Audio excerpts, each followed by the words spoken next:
Mr. Willy Wonka, the eccentric owner of the greatest chocolate factory in the world, has decided to open the doors of his factory to 5 lucky children and their parents. In order to choose who will enter the factory, Mr. Wonka devises a plan to hide 5 golden tickets beneath the wrappers of his famous chocolate bars. The search for the 5 golden tickets is fast and furious.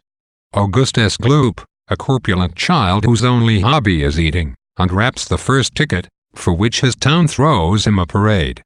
Veruca Salt, an insufferable brat, receives the next ticket from her father, who had employed his entire factory of peanut shellers to unwrap chocolate bars until they found a ticket. Violet Beauregarde discovers the 3rd ticket while taking a break from setting a world record in gum chewing. The 4th ticket goes to Mike Teavee, who, as his name implies, cares only about television. Charlie Bucket, the unsuspecting hero of the book, defies all odds in claiming the 5th and final ticket.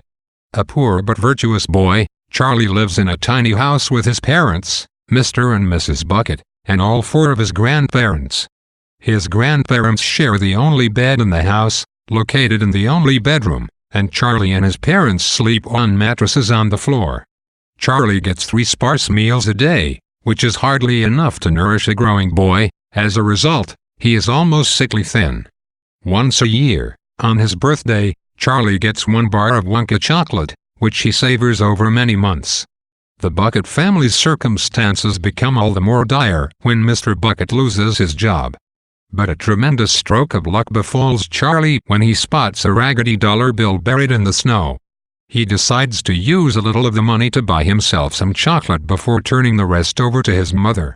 After inhaling the first bar of chocolate, Charlie decides to buy just 1 more and within the wrapping finds the 5th golden ticket. He is not a moment too soon. The next day is the date Mr. Wonka has set for his guests to enter the factory.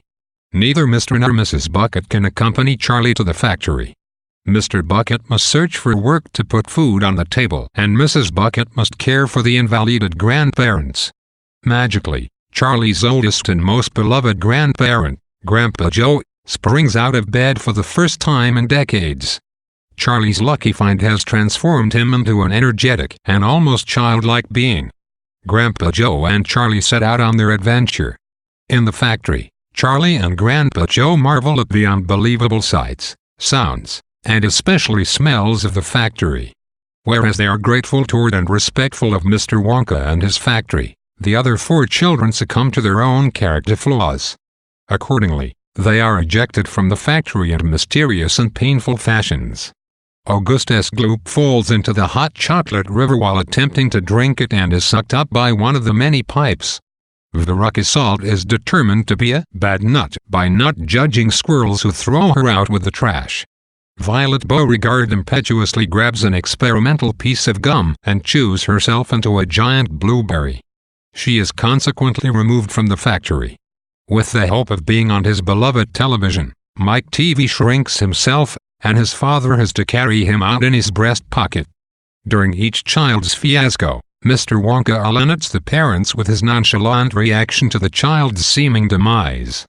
He remains steadfast in his belief that everything will work out in the end. After each child's trial, the Oompa Loompas beat drums and sing a moralizing song about the downfalls of greedy, spoiled children. When only Charlie remains, Willy Wonka turns to him and congratulates him for winning.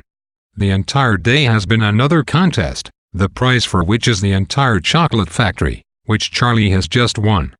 Charlie, Grandpa Joe, and Mr. Wonka enter the great glass elevator, which explodes through the roof of the factory and crashes down through the roof of Charlie's house, where they collect the rest of the Bucket family,